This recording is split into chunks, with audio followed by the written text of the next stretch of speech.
Puji nama Tuhan, selamat pagi Bapak Ibu saudara dikasihi Tuhan. Shalom. Lebih kuat lagi, shalom. Yang bersukacita hari ini dan siap memuji dan memuliakan Tuhan, boleh lambaikan tangan kita tinggi. Haleluya. Berikan sorak-sorai kemuliaan bagi Tuhan.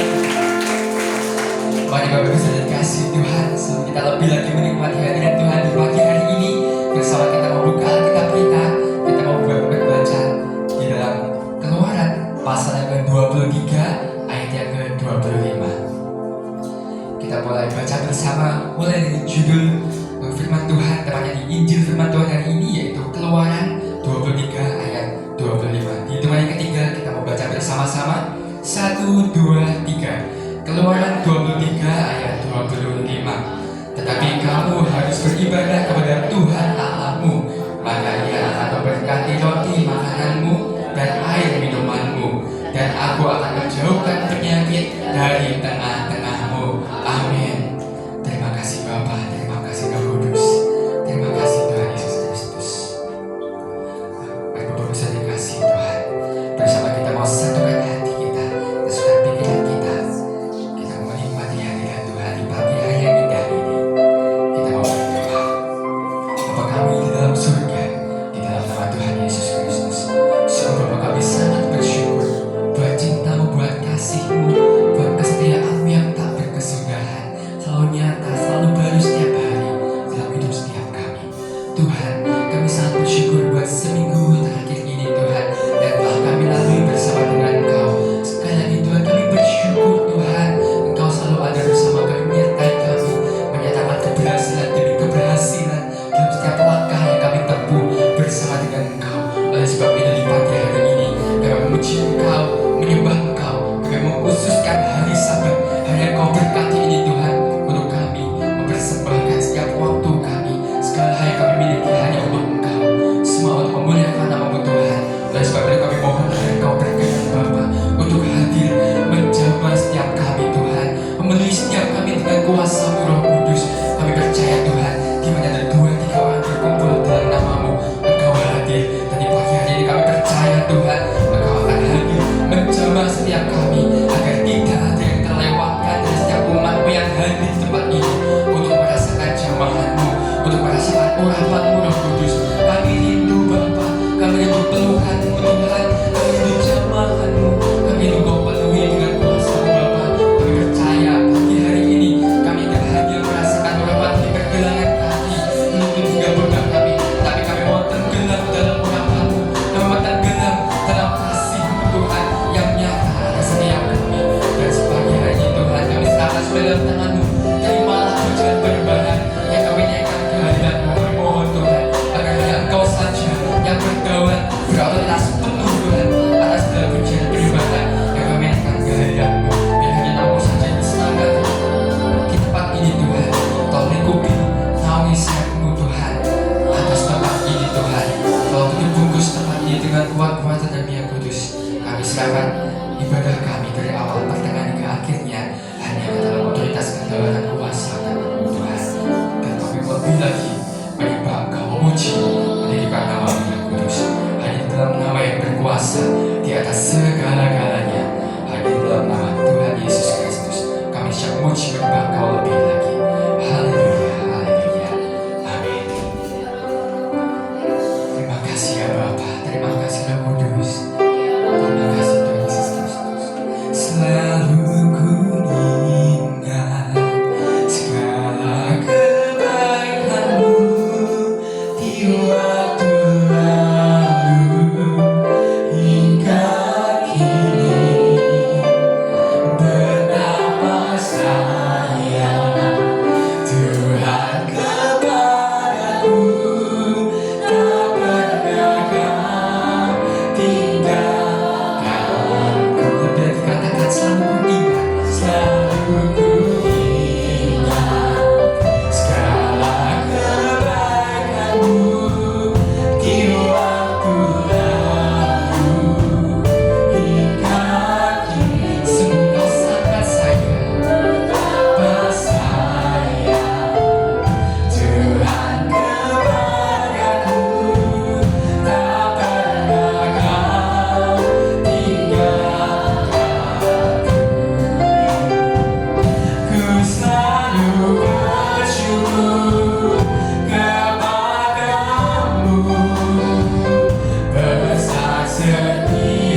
selalu bersyukur kepadamu, besar setiamu, besar setia bagi setiap kami hidupku. Segala yang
is great and greatly to be praised. I sing praises to your name.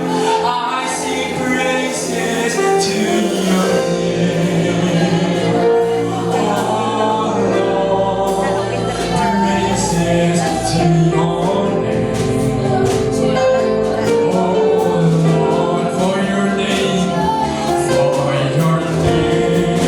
is great and greatly to be praised. Mari katakan kita sampai bersama katakan, I sing praises to your name. Yes, Jesus. Oh Lord, praises to your name. Oh, for your name is great.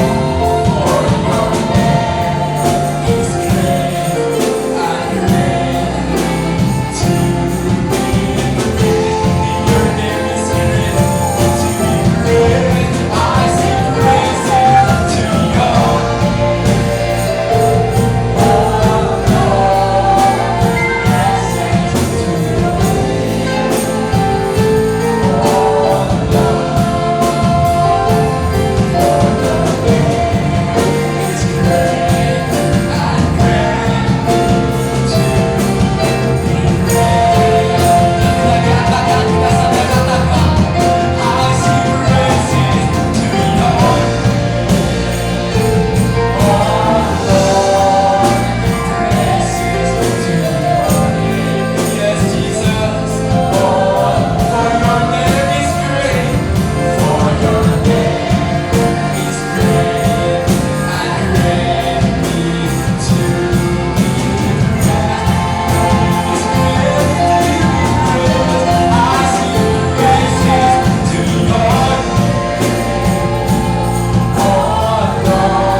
Kelempat meninggikan namamu Tuhan. Yang siapa kelempat bagi Tuhan. Bersama kita mau katakan amin. Haleluya. Yang percaya Tuhan Yesus baik, boleh lambaikan tangan kita tinggi.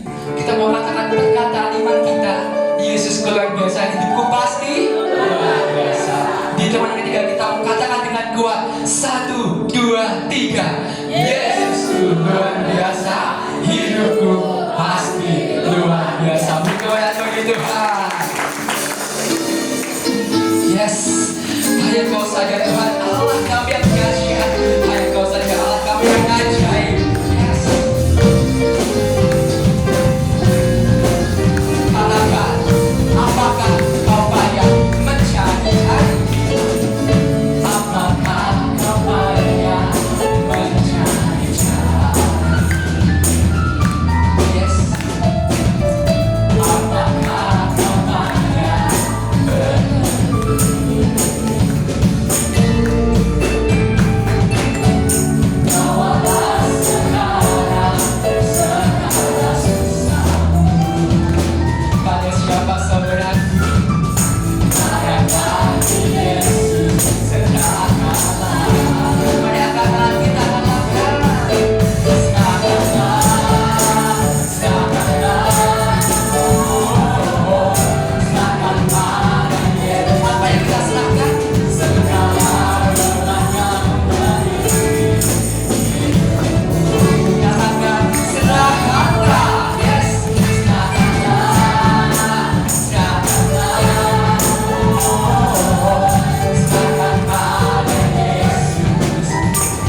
dengan lembut kita katakan, di hati inilah rumah.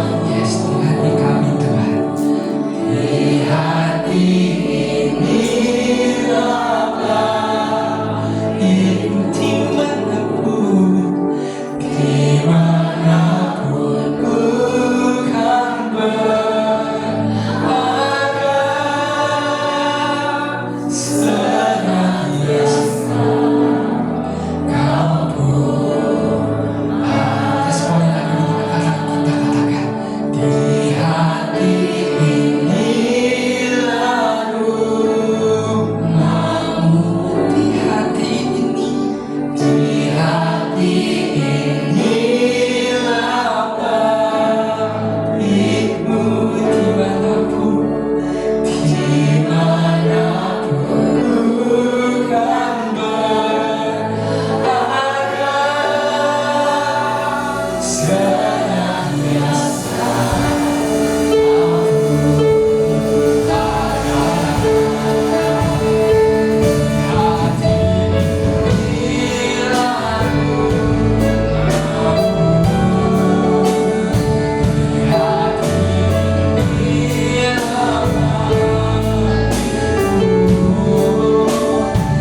Apa yang tersaji di depan kami seringkali menggentarkan kami. Tapi kami punya Allah yang hidup, punya Allah yang kuat mengatasi segala. Kau penuh kasih, sukacita, kelimpahan, damai sejahtera. Kami yang hadir, kami percaya kami dimenangkan, kami dimerdekakan, diberikan terobosan, solusi, penghiburan, pengharapan, tidak akan pernah terpatahkan oleh apapun juga. Sebab Kau Yesus yang hidup, Kau Yesus yang berkuasa atas kami. Berfirmanlah Tuhan, kami siap mendengar. Kuasai kami, biar Roh-Mu yang kudus menguasai hidup kami. Kami terima firman-Mu dengan penuh sukacita dalam nama Yesus Kristus. Yang siap terima firman, sama-sama katakan amin. Shalom. Silakan duduk.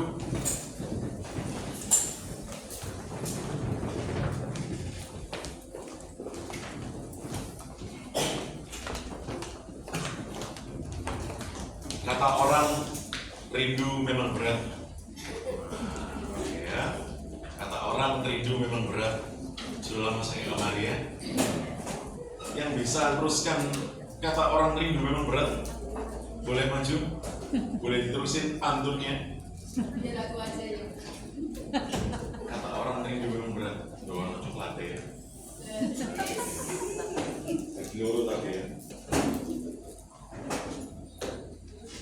Ayo, boleh maju. Kata orang rindu memang berat.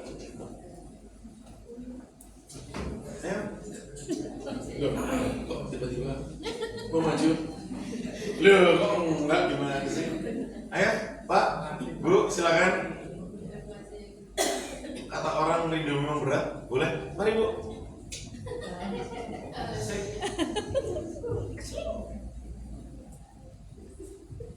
Kata orang rindu memang berat. Cakep.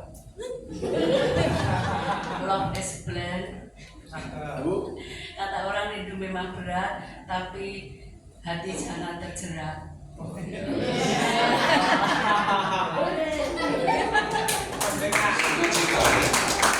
Selamat tahun baru.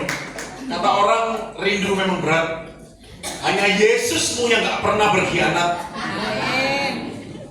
Ya, Yesus kita gak pernah berkhianat. Apapun situasi kita, Dia ada dalam kasih-Nya yang tanpa syarat. Manusia kasih syarat. Kalau kamu lakuin ini sama aku baru mau melakukan ini. Coba lihat, bukankah semua manusia begitu? Bahkan hubungan pasangan suami istri aja begitu. Kamu loh, pulang-pulang ngomel-ngomel marah-marah sama aku. Gimana aku mau ngasih kamu, mau cinta sama kamu, masain kamu. Bahkan perkawinan Kristen aja sudah jadi masalah kayak begitu. Cintanya bersyarat. Susah kan? Yesus cinta yang tak bersyarat. Amin. Beri kemuliaan buat Tuhan kita. Judulnya hari ini diakui oleh Allah. Ya, kita belajar dari Ayub 1. Mari kita buka Ayub 1.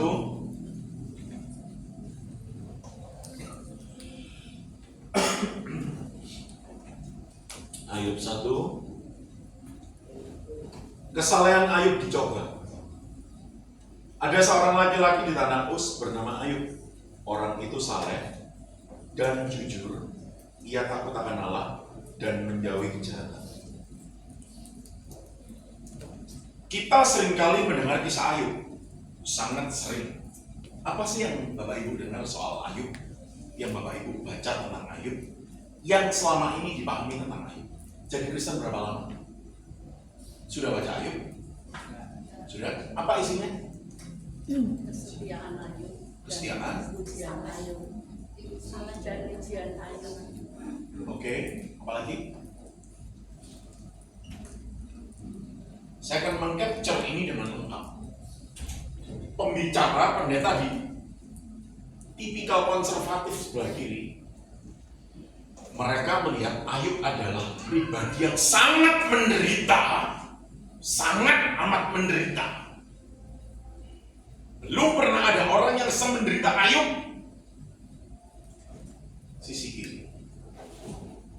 pendeta yang sisi lain, hamba Tuhan sisi lain, membahas Ayub, bagaimana ia kemudian dipulihkan, punya harta berlipat ganda sebelum ia mengalami kesulitan. Saya akan menyajikan sesuatu yang tidak keduanya hari ini. Saya akan membawanya proporsional. Karena sebetulnya Ayub adalah kehidupan kita. Coba bayangin, Ayub nggak pernah salah apapun, seolah-olah surga dia. Mirip kayak kita berdoa hari ini. Berapa banyak yang bergumul berdoa hari ini? Yang lain nggak berdoa? Berdoa? Berapa banyak yang sudah dijawab? Berapa banyak yang masih belum dijawab? Belum dijawab juga? Coba lihat, Ayub menderita, nggak salah apa-apa, seolah-olah surga dia. Kemana Tuhan? Itu yang sering kali ada di pikiran kita sampai hari ini.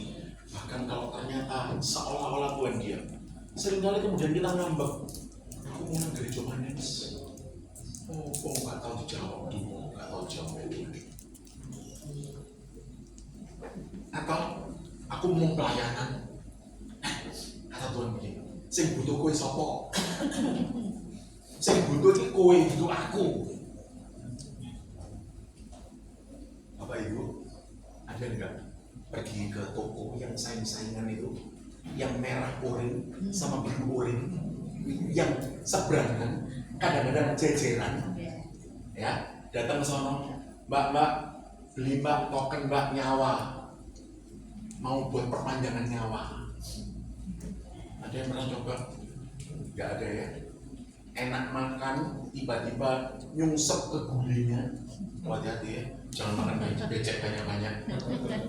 Ya, sahabat saya meninggal di atas piring makannya. Jadi nyungsep begini. Anak-anak muda, tak kasih tahu, 2023 kemarin ada banyak kematian di bawah 30 tahun. Yang pertama, putrinya seorang sahabat pendeta kita meninggal usia 17 tahun, kanker ovarium. Nggak tahu penyebabnya. Dokter ditanya juga nggak bisa jawab. Nggak ada yang tahu penyebabnya. Menjaga kesehatan baik, nggak suka makanan yang sampah, nggak suka makanan yang aneh-aneh, sehat, pintar, lulusan SOM termuda sepanjang masa. Kurang apa?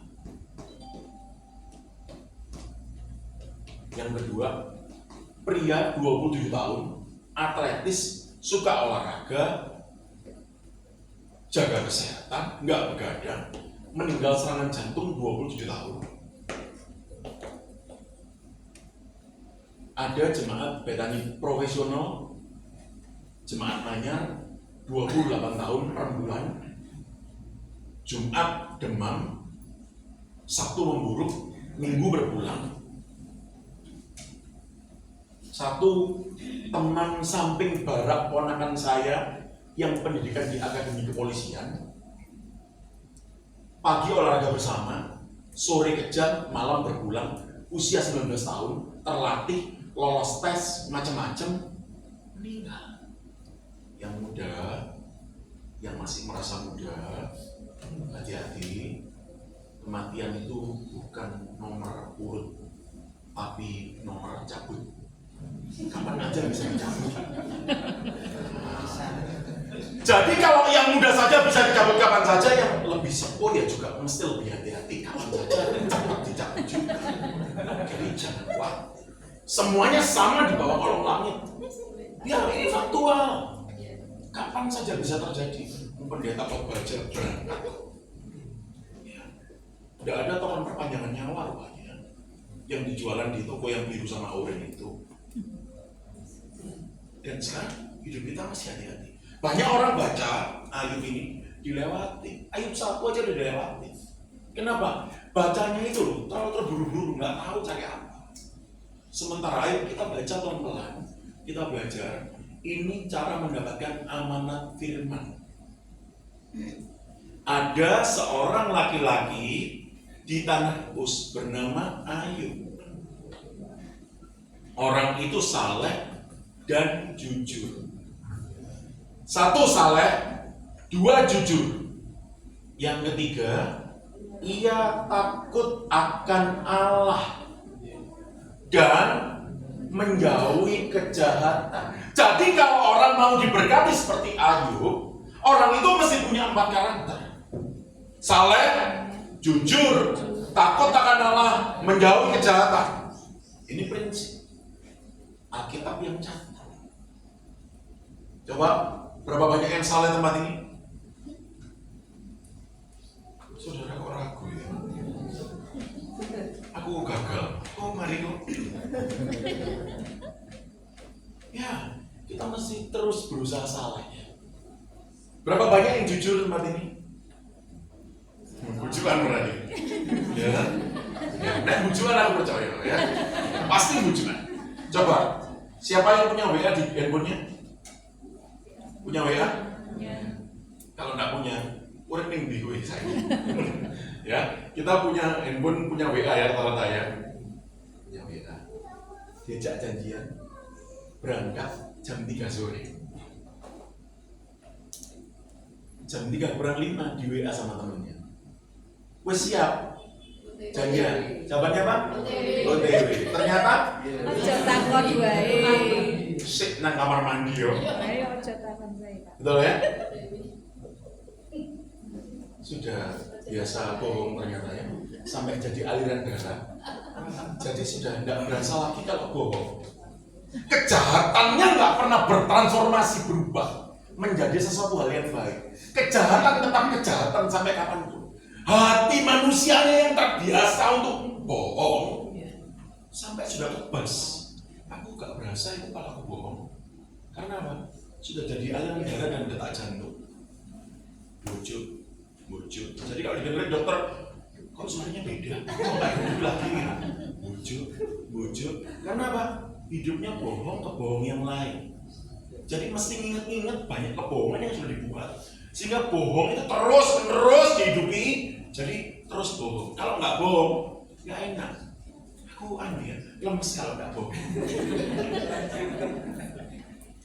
Dan celakanya orang suka cita denger itu. Seolah-olah iya ya. Ternyata aku seneng bujuk. Oh gak bohong rupanya. Hah? Gimana mau saleh? Jujur aja nggak dijalani. Orang gagal sering paling gampang jatuh dalam kebohongan dan tidak jujur. Piro iki regane? 1.000. Saya ketoleh, kurang oleh, pulane kain tuh, pulane 20.000. Bohong berapa kali? 1 kali. Ya wes, sudah, kok menyang lopo ae. Ya oleh gak sudah. Wah, dicek tas 5.000. Bohong berapa lagi? 2 kali. 3 kali lagi. Dapat kaos cantik gambar neraka. Betul ya? Terus dibiasakan makin bohong. Numpuk gimana mau salah hidupnya? Sementara kejujuran aja nggak jadi nafas hidupnya. Saudara itu, kalau bohong, yang jujur sedikit dong.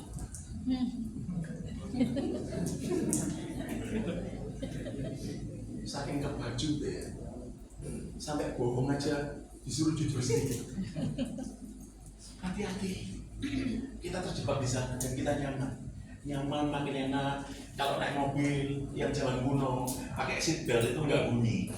Kalau yang zaman sekarang pakai seatbelt ditancap, kalau nggak ditancap dia bunyi di sampai meledos.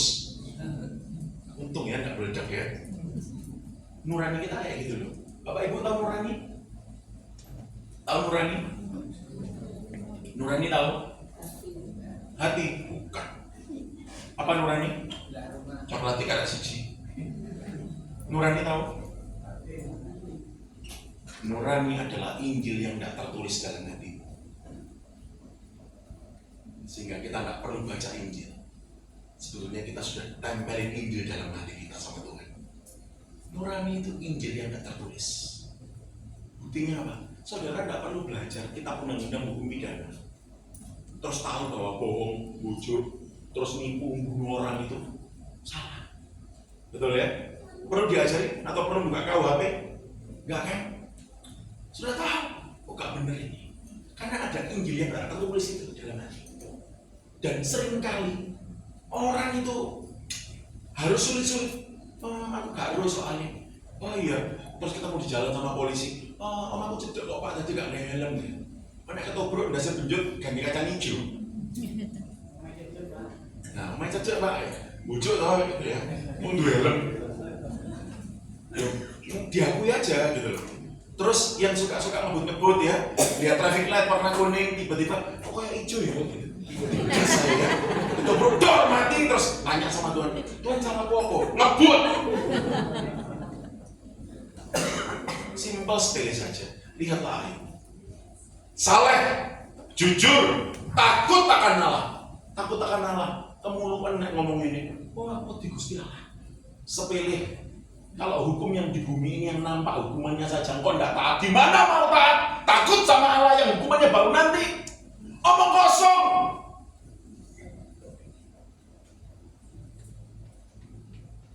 Sekarang dinyatakan, dibuktikan. Kalau kita takut sama Allah, taat sama hukum ini, hukum peraturan di bumi ini real. Kita berlatih sejak sekarang. Ini faktual. Nggak nunggu nanti hukumannya. Gimana mau taat sama hukum yang nggak tampak, sementara sama hukum yang nampak saja kita sama sekali nggak takut. Sekarang dilakukan. Saleh, jujur, takut akan Allah, menjauhi kejahatan. Lihat Ayub, seolah-olah sorgagian. Ia mendapat 7 anak laki-laki dan 3 anak perempuan. Dulu prestasi ya, punya anak laki-laki 7. Wah, boys, keren. Biar anakmu itu lanang kabeh. Wedok duwe tau, luwes sempurna. Zaman itu punya laki-laki itu seperti trofi. Kebanggaan. Hari ini jangan pernah punya pikiran anak laki-laki itu harus ada di dalam keluarga kita. Karena jangan khawatir, punya anak perempuan, didikan yang baik dan cermat Bapak Ibu. Dia akan mengundang pria yang baik dan takut akan Tuhan. Punya kehormatan. Ya, jadi jangan khawatir. Bukan sebuah kegagalan. Kalau ada bapak-bapak yang merasa Pak Johan lanang gagal, salah. Yang gagal itu pernah belajar biologi? Gak tahu sekolah. Lali. Pria itu punya identitas sperma X dan Y. Perempuan itu X dan X. Kalau punya anak perempuan, perempuan ngasih X, pria juga ngasih X. Berarti X sama X anaknya perempuan. Kalau punya anak laki, pria itu ngasihnya Y, perempuan tetap ngasih X. Siapa yang paling adil? Perempuan.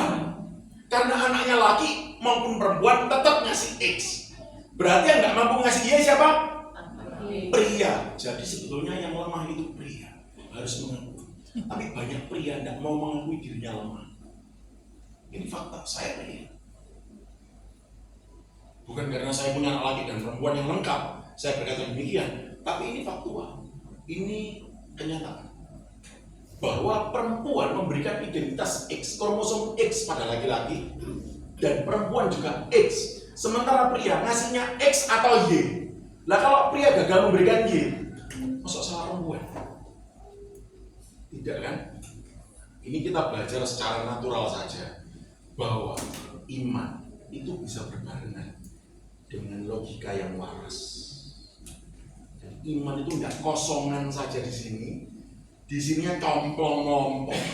Tidak begitu.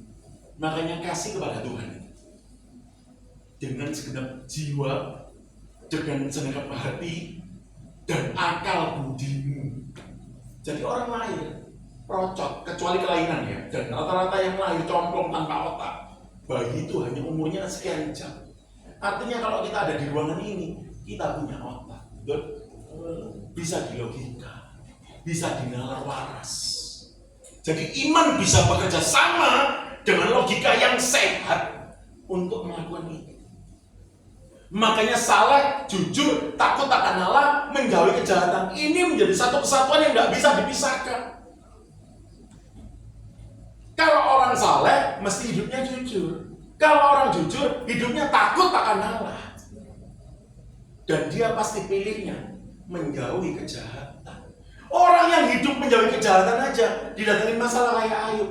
Apalagi yang hidupnya amping-amping, cedek isgoro, suka melibatkan diri. Iya, saya punya saudara jauh, hobinya, usahanya itu selalu yang amping-amping begitu ya. Dulu penerima cetakan cukai, saya tanya, kok murah ya cukaimu itu? Ternyata betul, gerebekan cukai palsu dia panik. Dan hobinya selalu begitu-begitu hobinya. Kalau ada masalah panik lagi. Nanti kedenger sukses, sebentar bangkrut gitu. Coba lihat. Kayak kadang beras, kadang ketan ya. Kadang waras, kadang edan gitu ya. Nah, susah. Harusnya kan tidak begitu manusia hidup itu. Tapi cari kedamaian. Jangan undang masalah. Undang-undang masalah aja, masalah datang. Betul? Hati-hati. Ia memiliki 7.000 ekor kambing domba, 3.000 ekor onta, 500 pasang lembu, 500 keledai betina, dan budak-budak dalam jumlah sangat besar. Saya mau tanya, pekerjaannya Ayub apa?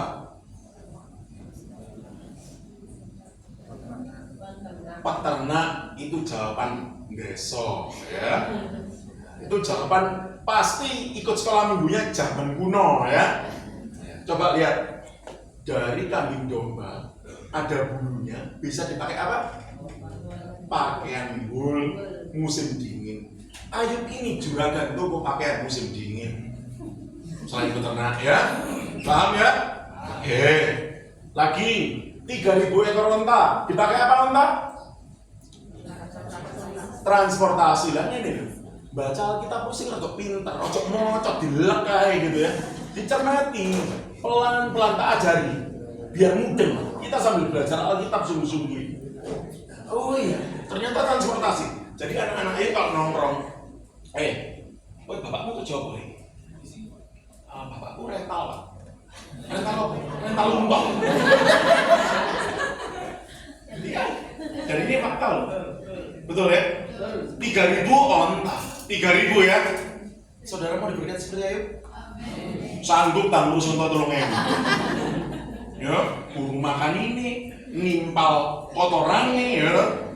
Terus ngomongin, pendeta ini naif.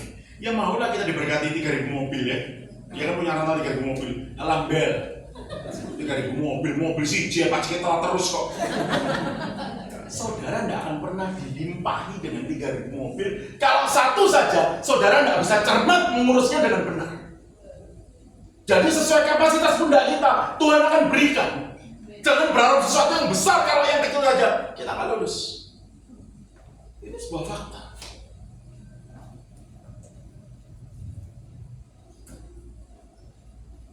$500 pasang lembu, jadi dia punya warung steak.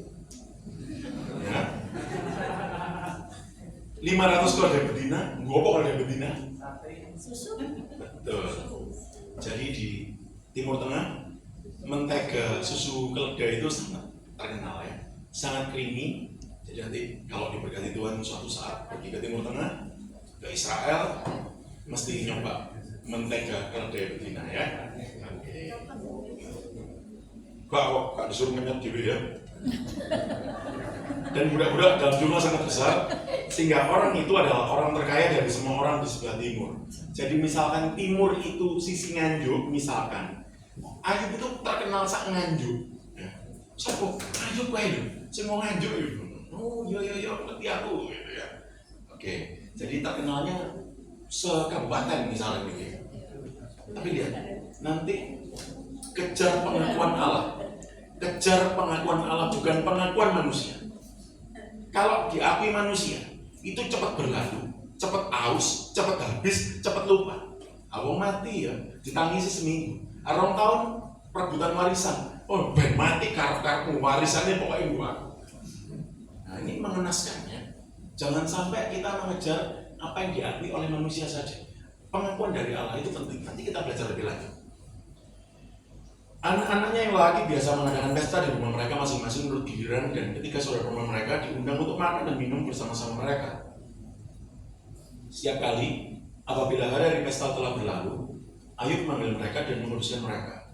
Keesokan harinya pagi-pagi bangunlah Ayub lalu mempersembahkan korban bakaran sebanyak jumlah mereka sekalian, sebab pikirnya mungkin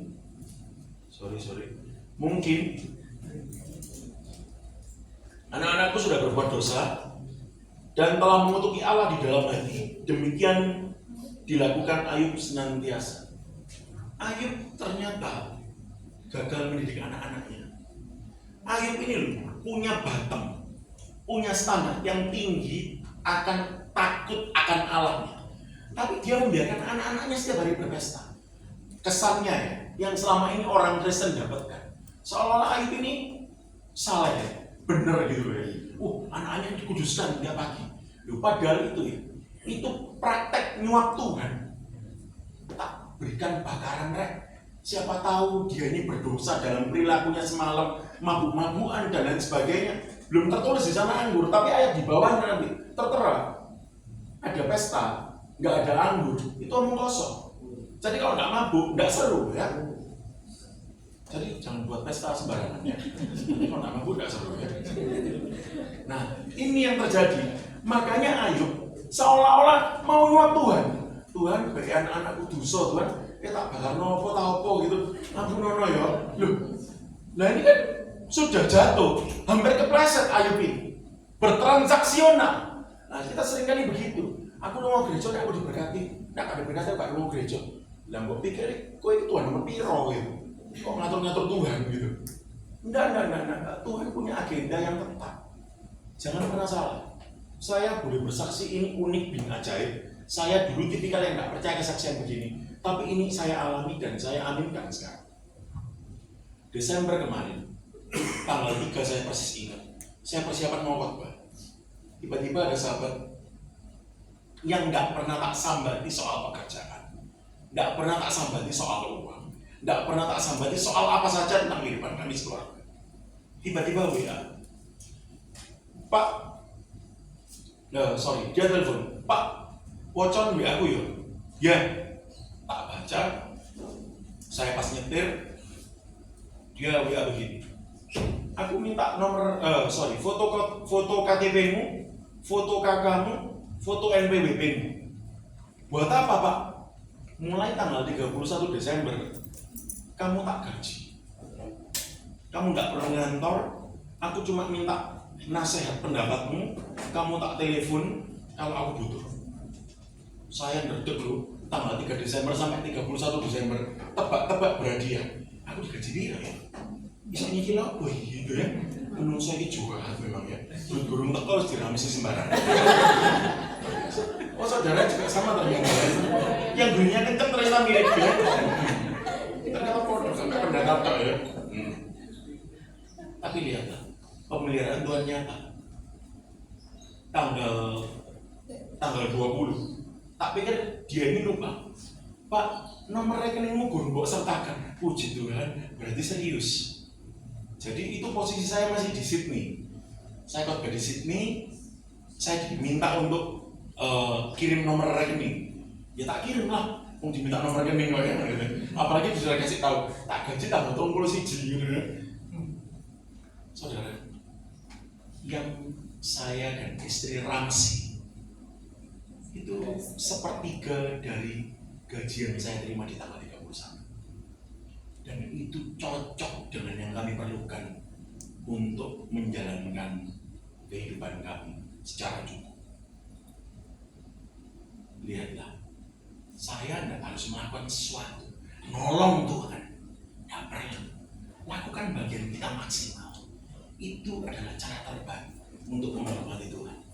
Lakukan dengan saleh, jujur, takut akan Allah, menjauhi kejahatan. Lakukan itu. Maka Dia Allah yang tidak akan pernah menunda bagian kita yang terbaik. Pasti saya sudah menguji dan melakukan. Saya pergi Sydney, hampir pusing kepala. Saya khotbah ke Betani Pangkal Pinang. Saya ngomong jujur, dapat persembahan kasih cukup banyak. Wah, saya bersyukur waktu pulang dari Pangkal Pinang. Wah, cukup nggo tuku Australian dollar. Sampai rumah, waktu saya berdoa, loh saya ini kelihatan wajahnya full timernya Betani Banjarmasin. Berkati mereka, Tuhan ngomong gitu.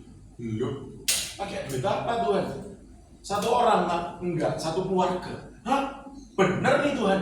Iya, aku gak guyon kata Tuhan. Waktu saya berikan tiket mereka bertiga, mereka nangis gak karu-karuan. Ternyata anak putrinya itu berdoa. Tuhan, ulang tahun ini, bahwa kami dikasih pergi bahwa Tuhan. Mereka berpikir cuma sekedar pergi di Banjarmasin.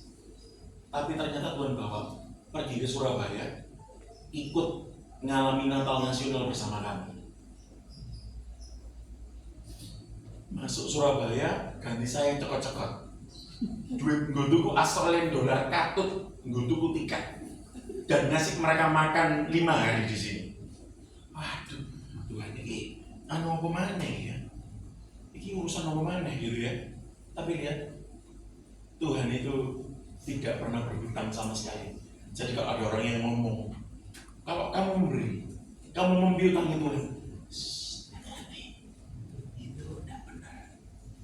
Tuhan tidak pernah berhutang sedikit pun. Semua milik kita, miliknya total. Dengan cara yang ajaib, saya punya burung kicauan peliharaan itu ditawar sama teman, jumlahnya persis seperti Australian dollar yang saya perlukan. Begitu dia ngomong, burung sing mbok pelihara di teras itu tak belinya. Berapa? 11 juta. Yo, saya tak kirim yo. Belum berubah pikiran. Keren-keren lagi. Langsung tak bikin Australian dollar. Saya berangkat satu keluarga. Bahkan tiketnya saja dengan cara yang nggak masuk akal. Biasanya via online lebih murah daripada beli langsung di maskapai. Kali ini semua toko online menyerah sama maskapai. Sesuatu yang aneh, nggak pernah saya alami. Jadi saya beli tiket itu ya.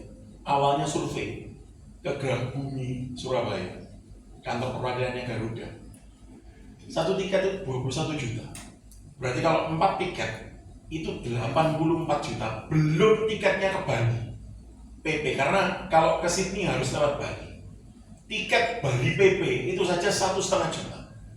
Berarti 6 jutaan kurang lebih.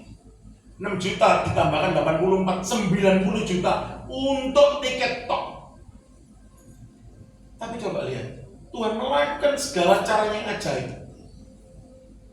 Dan kesalehan, kejujuran, takut akan Allah, menjauhi kejahatan, itu Tuhan indahkan. Tuhan melihatnya sempurna. Tiket itu dari 21 juta dengan perjalanan yang lumayan unik. Saya takjub dan merasa ini janggal. Tiketnya jadi 13 juta rupiah. Tahan dulu, didiskon lagi jadi 11 juta rupiah satu orang. Dari 90 juta jadi 11 juta rupiah. Kalau Tuhan yang tidak melakukan, saya tidak bisa tolong itu. Jadi pergi ke Sydney PP cuma modal 44 juta rupiah. Logika manusia mana? Kalau bukan Tuhan yang intervensi. Sementara kemudian istri saya kemarin sambil lusi-lusi lihat, Pak, ono paketan lungo Sydney 9 hari, piro, satu orang 40 juta, wah, gitu ya. Itu kami tiketnya berempat. Nah kalau berempat pergi kayak kemarin, apa enggak? 160 juta. Kami cuma modal 40 juta. Dan yang 10 juta ditanggung sama gereja. Jadi saya tinggal keluar uang 30 juta dan uang saku jual burung. Coba lihat apa yang dilakukan Tuhan sempurna. Bahkan hal yang sepele Tuhan indahkan. Maka kalau kehidupan kita, Tuhan pasti garansi hidupmu aman. Tepuk tangan buat Tuhan.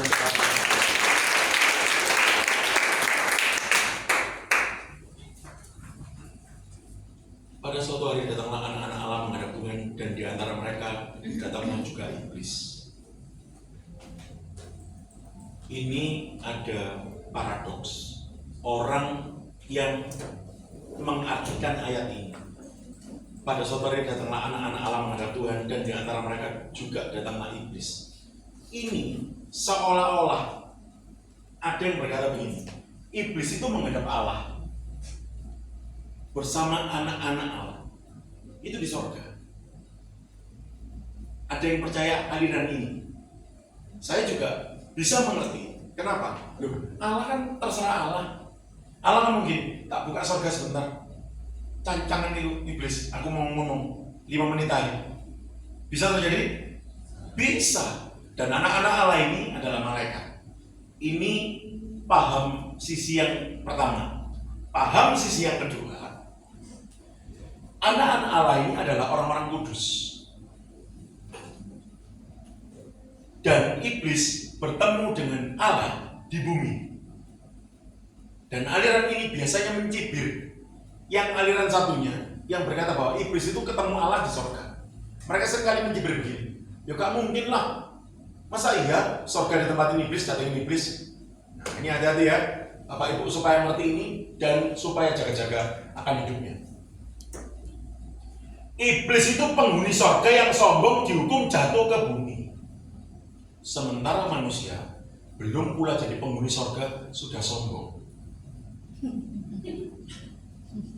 Hati-hati, saya ulangi yang kurang mudeng.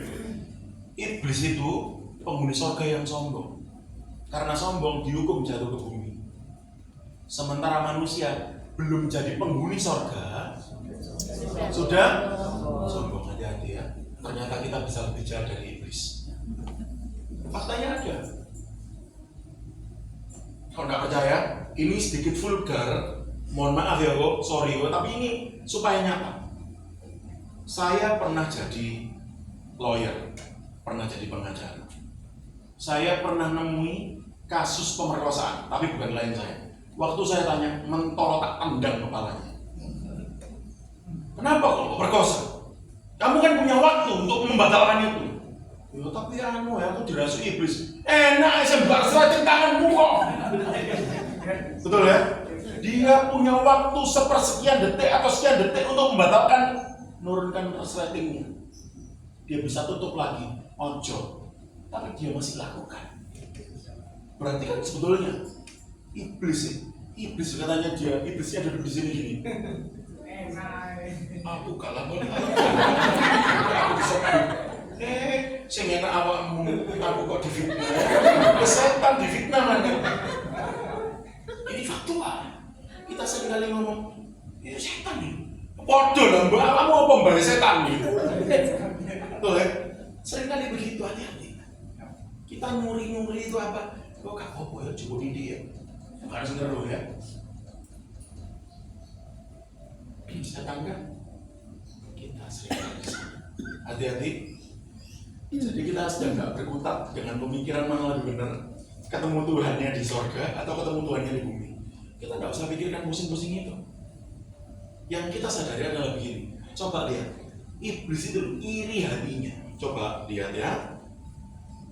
Maka bertanyalah Tuhan kepada iblis, dari mana engkau? Lalu jawab iblis kepada Tuhan, dari perjalanan mengelilingi dan menjelajahi bumi. Coba. Dicamkan baik-baik Bapak Ibu, diperhatikan baik-baik. Maka bertanyalah Tuhan kepada iblis, dari manakah engkau? Apa Tuhan tidak tahu iblis dari mana? Tahu. Lalu jawab iblis kepada Tuhan, dari perjalanan mengelilingi dan menjelajahi bumi. Lihat ini. Ini adalah pembeda. Kalau Bapak Ibu yang masih ngelakoni kejawen dan lain sebagainya, ngelakuin kembang, buang kembang, ngelakoni puasa, nggak jelas apa segala, percuma, tiwas lu itu. Tak beritahu hari ini. Ini nyata. Lihat. Iblis itu bisa hadir di mana saja, tapi dia harus susah payah keliling menjelajahi bumi. Sementara Tuhan omnipresence. Dia tidak perlu harus keliling. Ini pembeda yang nyata. Jadi kenapa kita mesti percaya sama iblis? Yang nolong dirinya sendiri saja tidak mampu. Kok menjanjikan nolong saudara? Ini real. Dia nolong dirinya sendiri aja tidak mampu. Kok nolong kita? Dia aja juga harus susah payah mengelilingi bumi. Apa dompet ini? Apa dompet bisa? Sementara Tuhan omnipresence, kapan aja dia bisa hadir. Kenapa kita nggak percaya maksimal sama Tuhan? Saya ngalamin. Kemarin saya digaji, saya masih ngedek ya, tanggal 31 nanti ya. Gaji mana kak ya? Oh menyenangkan, dapat gajian yang cukup soalnya. Wah, bisa kayak nabung, bisa buat ini, bisa beli. Luar biasa Tuhan biar kami. Ayo, kalau saya ngalamin, saudara pasti juga. Dengan caranya yang ajaib, yang nggak terpikir, nggak pernah tak usahakan. Saya cerita jual omongan aja nggak pernah. Aduh, aku butuh ini, butuh nggak pernah. Malu saya. Lihat, Tuhan mengenal kita dengan baik. Jangan khawatir. Kita itu lebih baik diakui Tuhan, diakui Allah seperti Ayub. Lalu bertanyalah Tuhan kepada iblis, apakah engkau memperhatikan gambarku Ayub? Sebab tiada seorang pun di bumi seperti dia. Coba lihat ini. Ini pengakuan yang kedua. Tadi dia apa nih? Sak berapa terkenalnya? Sak Nganjuk. Ya, sak Nganjuk. Sekabupaten. Orang yang paling sangat jujur, takut akan Allah, menjauhi kejahatan di sebelah timur. Sak Nganjuk, katakan begitu ya. Sekarang Tuhan nyebut di mana? Seluruh bumi. Bayangkan, meningkat drastis. Kenapa? Ayub teguh dalam pendiriannya. Mas Yosoro, aku gak akan pindah dari cintaku sama Tuhan. Tetap tak jalankan. Aku tetap memilih saleh, jujur, takut akan Allah, menjauhi kejahatan. Aku gak peduli. Susah, ayo tak tantang. Sakpiro soro nih. Aku gak takut. Biar kata aku makan gak enak, sing penting melalui tetap enak. Gitu ya. Betul ya? Saudara, jangan khawatir. Dia Tuhan yang tak pernah ambil untung dari kesulitan hidup kita. Dia tidak suka cita kalau kita susah. Dia tidak terhibur kalau kita menderita. Sama sekali tidak. Dia hanya ingin melihat respon kita, cinta kita padanya. Apakah kita tetap mengakar cinta kita sama Tuhan? Ayo, sekarang lakukan. Cinta itu jangan pernah ditukar sama apapun juga. Kau akan mengalami kemurahan demi kemurahan, berkat melimpah. Lalu jawab iblis kepada Tuhan, apakah dengan tidak mendapat apa-apa Ayub takut akan Allah? Nah, iblis ini sanksi ya. Mesti aja KBKB mbok tulungi, mbok kei, mesti aja salah. Mau jujur, mesti aja mbok tulungi terus. Ayo, coba jabutan ayo. Nah ini ya. Kalau kita melandaskan hidup kita, kesalahan kita karena materi, karena jabatan, karena kita punya apa, kita dapat apa, jangan khawatir, itu akan segera lenyap. Amblas, seperti membangun rumah di atas pasir. Ada badai, ada banjir, rumahnya hanyut. Bangunan kita berlalu. Jangan pernah membangun rumah di atas dasar pasir, di atas batu karang yang teguh. Yesus namanya. Jadikan bangunan iman kita itu solid, kokoh, tak tertandingi, semen bersih.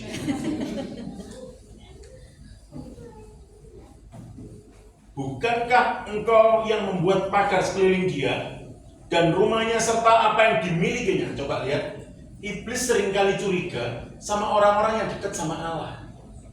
Kenapa? Dia ini jealous terus. Nah, hati-hati ibu-ibu yang suka jealous. Kalau itu kalau rasanya sepeda motor anyar belajar lah. Mau duitnya dewe gak njaluk sampean no. Kok sampean sing meriah? Iya lah, gregesi. Itu orang padol ya Maria.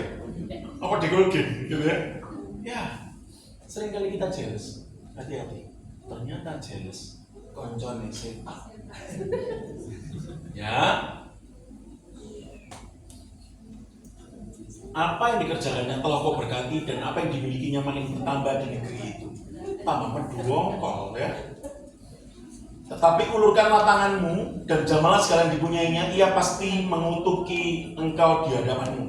Maka firman Tuhan kepada iblis, nah segala yang dipunyainya ada dalam kuasamu, hanya jangan engkau mengulurkan tanganmu terhadap dirinya. Kemudian pergilah iblis dari hadapannya. Coba lihat, adakah di antara kita yang tiba-tiba bertanya, kok Tuhan kok membiarkan iblis mencobai Ayub ya? Padahal katanya saleh, jujur, takut akan Allah, menjadi bijaksana. Kenapa? Ada yang tahu? Halo? Lebih daripada itu. Lebih daripada menguji. Kok kurang kerjaan? Tuhan muji-muji segala. Ada lebih daripada itu yang lebih besar. Apa itu? Karena Tuhan percaya penuh bahwa hambanya ini mampu bermitra bergandengan tangan untuk menghancurkan kuasanya iblis. Karena dipercaya itu enak dalam cintanya. Kalau sudah dipercaya itu berarti kedalaman cintanya itu jerune nemen. Jadi kalau kita bermitra sama Tuhan bisa dipercaya, maka kita ini dipercaya ngurus semua hal. Tak serahkan kamu ya, urus semua. Kau minta apa? Kau minta apa? Dikabulkan. Karena apa? Kita bisa dipercaya. Nah kalau terus begini, Tuhan, aku anak duit kok Tuhan, satu saya guru gajian. Oh TikTok itu ya? Itu di TikTok ya, pendeta yang dulu TikTok ya, kan dulu ada TikTok ya. Ya, gimana kita mau minta usaha yang lebih baik? Gimana kita minta usaha kerjaan yang lebih baik? Gimana kita minta gaji yang lebih besar? Kalau kita pakai uang yang kecil aja kita sering berbuat dosa, sering keliru mengelolanya, kita sering berhambur-hambur dengan itu, kita nggak bisa dipercaya. Bagaimana caranya Tuhan percaya sama kita lebih jauh? Ayo, bisa lebih percaya sama Tuhan, bermitra, bergandengan tangan sama Tuhan.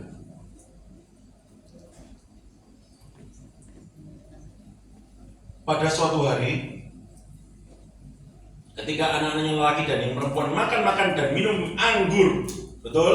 Statement saya di awal tadi, kalau ada pesta berarti minum apa? Anggur. Mabuk ini.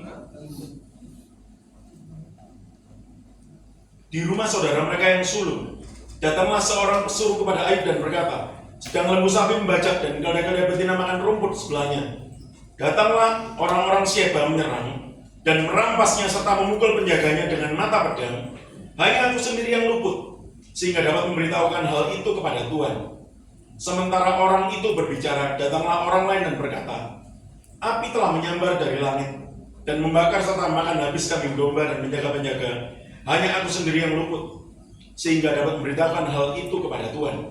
Sementara orang itu berbicara, datanglah orang lain dan berkata, orang-orang Kasdim membentuk 3 pasukan, lalu menyerbu unta-unta dan merampasnya serta memukul penjaganya dengan mata pedang. Hanya aku sendiri yang luput, sehingga dapat memberitahukan hal itu kepada Tuhan.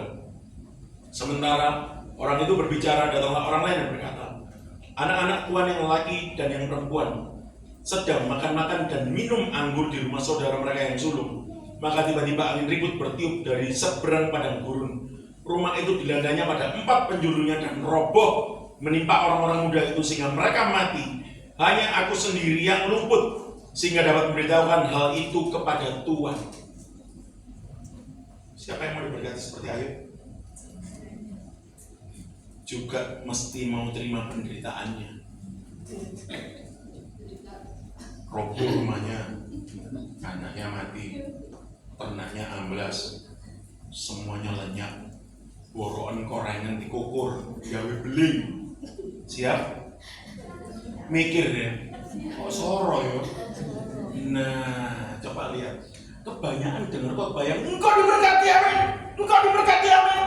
Aduh, cupu pak, bu, sudah gak zaman. Belajarnya itu tahu kebenaran dulu, berkatnya yang nguber.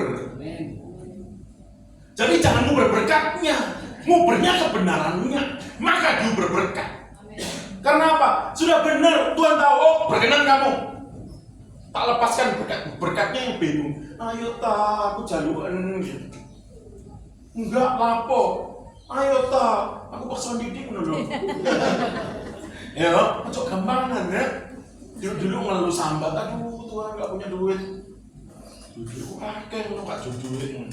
Kak duit temen lho, kagak wis Tuhan. Aku kesel Tuhan, mati ta.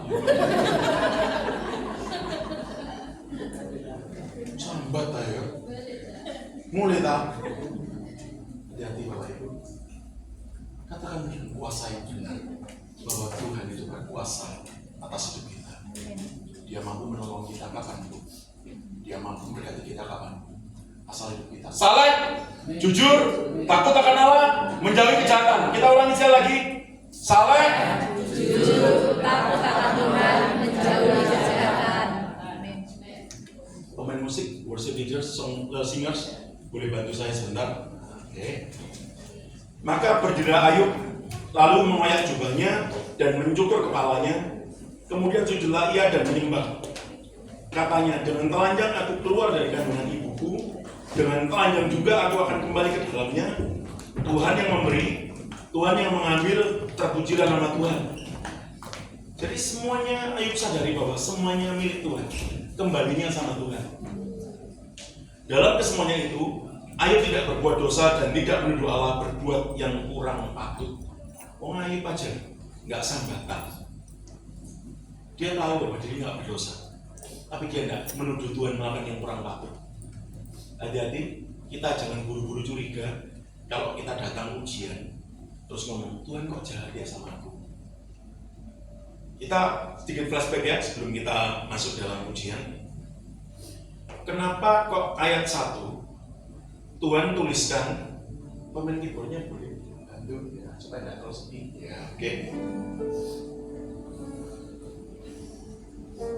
Ada seorang laki-laki di tanah Uz bernama Ayub. Orang itu saleh dan jujur, ia takut akan Allah dan menjauhi kejahatan. Kenapa karakter ini ditaruh di ayat 1? Dan kenapa harta benda ditaruh di ayat 2 dan 3? Karena Tuhan lebih peduli sesuatu yang kekal, sesuatu yang nggak tergoyah dan tergoncang. Maka karakter itu ditaruh lebih penting di atas segala-galanya yang dapat panjang.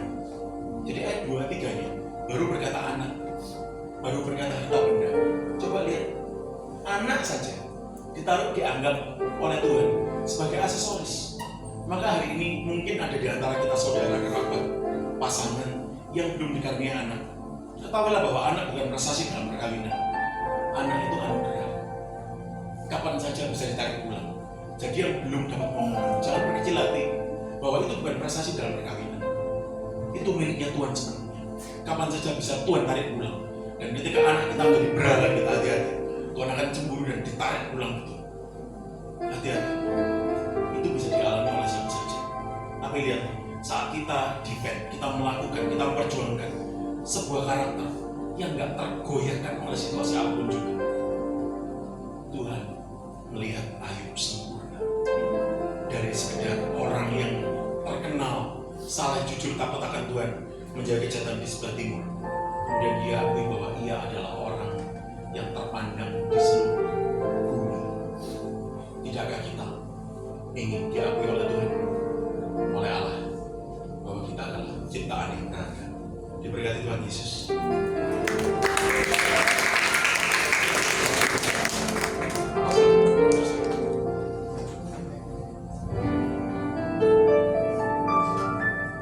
Hidup ini adalah kesempatan. Hidup ini untuk melayani Tuhan. Haleluya. Jangan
kesempatan hidup ini untuk melayani Tuhan. Jangan sia-siakan waktu yang Tuhan beri. Hidup ini hanya sementara. Kita punya pilihan hari ini. Kita mau terus hidup sembarangan seperti apa yang kita kehendaki, atau kita mau pilih sesuatu yang tidak mengenakan untuk daging kita. Hidup yang saleh, jujur, takut akan Allah, dan menjauhi kejahatan. Kita boleh memilihnya. Dan percayalah, jika engkau memilih setia, saleh, jujur, takut akan Allah, dan menjauhi kejahatan, Ia adalah Allah yang sanggup memelihara, sanggup menolong. Dia tepat kepada apa yang kau butuhkan. Dia tidak pernah kurang, dia tidak pernah lebih. Dia selalu tepat, presisi. Jangan khawatirkan apapun. Sekalipun dunia ini begitu jahat, engkau tidak akan mampu tersentuh oleh kejahatan dunia ini. Saat engkau mengandalkan Tuhan, Dia akan memproteksimu penuh. Segala pekerjaanmu dibuatnya berhasil. Usahamu, pendidikan anak-anakmu, rumah tanggamu, segala pergumulanmu, sakit penyakit, Dia mampu tolong. Bukan persoalan Dia menolong, tapi apa yang hendak kita lakukan, kita abdikan untuk Allah setelah kita ditolongnya. Ambil komitmen itu sekarang. Angkat tanganmu untuk engkau yang mampu mau meresponnya. Tuhan, kau melihat tangan-tangan terangkat. Hamba berdoa melepas berkat bagi mereka. Dalam nama Yesus, kasih-Mu kekal melimpah. Saat ini juga penyertaan-Mu sempurna. Dalam nama Yesus, Tuhan, kau melihat hati mereka. Mereka hancur, mereka mau jujur mengakui segala apa yang mereka alami tidak luput daripada pertolongan kekal. Kami percaya Tuhan, Engkau Allah yang menolong, Engkau Allah yang menopang. Dalam nama Yesus, di rahasia kita kami percaya Tuhan, ada berkat yang tidak pernah putus dari generasi ke generasi. Dalam nama Yesus, berkat-Mu melimpah untuk hidup. Dalam nama Yesus, terima kasih Tuhan. Dalam nama Yesus, haleluya. Terima kasih Tuhan. Terima kasih Tuhan. Terima kasih. Haleluya. Terima kasih Tuhan. Terima kasih Tuhan.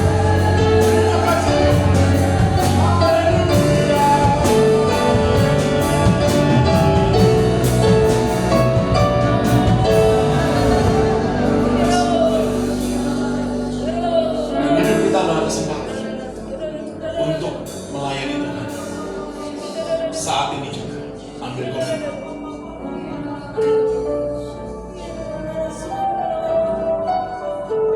Kita pujikan sekali lagi. Dalam nama Yesus, terima kasih. Hidup Ini adalah kesempatan. terima kasih. Hidup ini untuk melayani Tuhan. Jangan sia-siakan waktu yang Tuhan beri. Hidup ini hanya sementara.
Kudus. Terima kasih Tuhan Yesus Kristus, kami sangat bersyukur buat kebenaran firman-Mu yang Kau kerahkan dalam hidup kami melalui hamba-Mu Tuhan.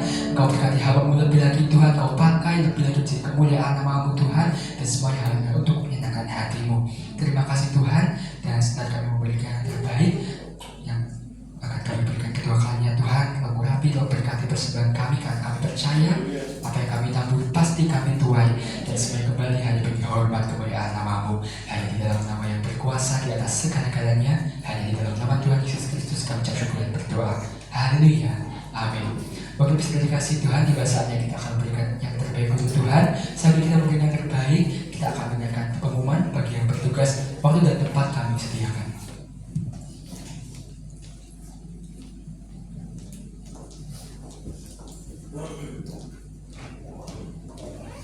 Puji nama Tuhan, Shalom, kekasih Tuhan. Kita sudah diberkati dengan firman Tuhan yang luar biasa, amin. Dan kita mau menjadi pribadi yang terus hidup di dalam perkenanan Tuhan, sehingga setiap janji Tuhan boleh senantiasa digenapi dalam kehidupan setiap kita. Puji nama Tuhan. Kita akan bersama mendengarkan beberapa pengumuman saat pagi hari ini. Pengumuman hari ini hari Minggu tanggal 21 Januari 2024. Yang pertama, kami seluruh keluarga besar kita dengan cukup ucapkan terima kasih kepada Bapak Pendeta Rio yang sudah memberkati kami dengan kebenaran firman Tuhan pagi ini. Tuhan Yesus memberkati, Tuhan pakai lebih lagi bagi kemuliaan Tuhan. Tuhan selalu beri kesehatan yang sempurna. Puji nama Tuhan, saudaraku. Untuk ibadah sepekan tetap berjalan sesuai dengan jadwal, kekasih Tuhan. Untuk mengingatkan, besok hari Senin jam 6 sore ada doa pelayan di tempat ini, dan pelayan Tuhan wajib hadir. Dan selanjutnya kita bertemu di hari Selasa, kekasih Tuhan, dalam ibadah doa puasa di tempat ini jam 11 siang. Dan kita bertemu kembali juga di hari Rabu di dalam ibadah family altar, yaitu minggu ini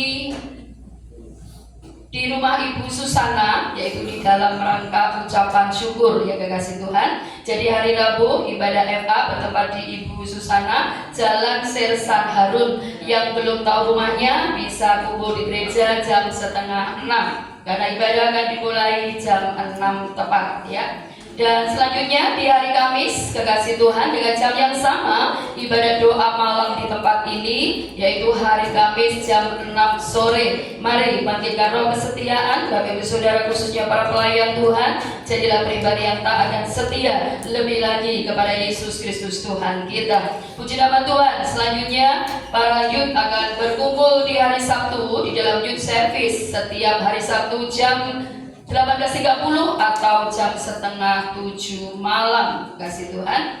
Dan hari ini ibadah Betanikit libur karena selesai ibadah ini akan dipakai untuk para wanita merayakan hari Natal, dan wanita akan menjadi berkat, yaitu memberkati para hamba Tuhan di pedesaan, ya. Saya ucapkan terima kasih untuk para ibu, para wanita yang sudah menabur di dalam acara Natal yang siang ini kita akan sama-sama lakukan, yaitu kita akan berbagi berkat untuk hamba Tuhan yang ada di pedesaan. Kita akan memberkati beliau-beliau yang selalu melayani Tuhan, ya, dengan sembako, ya. Apa yang ibu-ibu semua wanita tabur, kita semua tabur, percayalah kita pasti menuai dengan luar biasa. Untuk itu selesai ibadah ini, para wanita, semua wanita, tidak hanya ibu-ibu, mohon tinggal sebentar, ya. Jadi jangan pulang dulu, untuk kita bersama-sama boleh hari ini merayakan Natal. Khususnya nanti setelah itu kita akan lanjutkan untuk mengantarkan, ya, sembako ke beberapa desa yang akan kita tuju hari ini, ya. Puji nama Tuhan, saudaraku. Dan selanjutnya, kekasih Tuhan, kami juga mengucapkan selamat datang bagi Bapak Ibu Saudara yang baru pertama kali beribadah bersama kami di tempat ini. Kehadiran saudara merupakan sukacita kami. Tuhan Yesus memberkati. Yang terakhir, tetap semangat saudaraku, tetap sehat, tetap kuat di dalam Tuhan. Jangan lupa apa? Bahagia, ya. Karena hati yang gembira adalah obat yang manjur. Hati yang tenang, ya, Hati yang bersuka cita itu akan selalu membuat muka kita berseri-seri, bahkan kita akan selalu memiliki kekuatan dalam menghadapi segala sesuatu. Untuk itu mari, apapun yang terjadi, berjuanglah untuk tetap bersuka cita, berjuanglah untuk tetap berbahagia, dan sukacita dari Roh Kudus akan membuat kita mampu menghadapi segala sesuatu, ya. Puji nama Tuhan. Itu saja yang perlu saya sampaikan. Tuhan Yesus memberkati kita semuanya. Amin. Mari Bapak Ibu dikasih Tuhan, kita akhiri ibadah kita di pagi hari ini. Sama-sama berdiri, berikan sorak-sorai dan tepuk tangan yang terbaik bagi Tuhan kita. Haleluya. Penyertaanmu sempurna, rancanganmu terdamai, akan sejahtera walau di tengah badai. Hidupku selalu bersama, rasakan keindahan.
Sampai selama-lamanya. Kau tidak menjadi ekor di kepala, tidak turun tapi naik. Firman Tuhan adalah sungguh-sungguh. Siapapun yang percaya atas firman Tuhan bersama-sama berkata,